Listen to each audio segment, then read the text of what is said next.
What's up? I'm Wally, and I'm one traumatized little guy.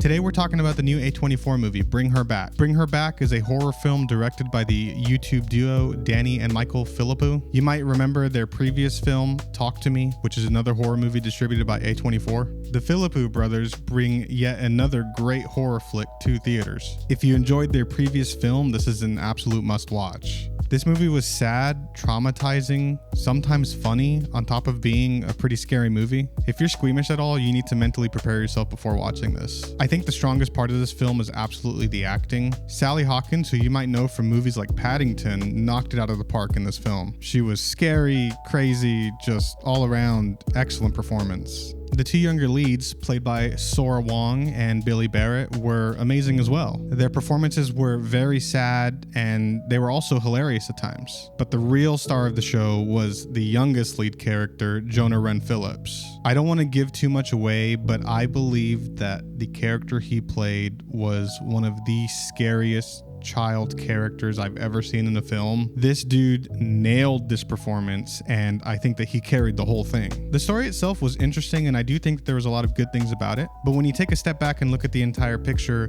it really wasn't the best part of this film. Now again, without spoiling anything, this movie is very sad. The story itself is very sad. However, no matter how sad it was, it didn't really impact me in the way that I thought it would. I think if you're going to see this film, just understand that the movie is absolutely carried by the performances from all four of the lead actors. To briefly touch on the body horror, which is shown in the trailers, this was some of the most gruesome body horror that I've ever seen. It had the entire theater squirming. There's specifically one scene about halfway through the film that I'm surprised that people didn't start walking out. So if you're down for a movie with great performances, a so-so story, very gruesome, very sad, you might like this one. I gave this movie a 4 on Letterboxd. It was really good. I enjoyed watching it in the theater, and I'll probably give it another watch when it comes out on digital. I feel like there's going to be a lot of people that are not prepared for some of the body horror scenes in this movie. So the only people I would recommend that avoid this film is people that are very squeamish.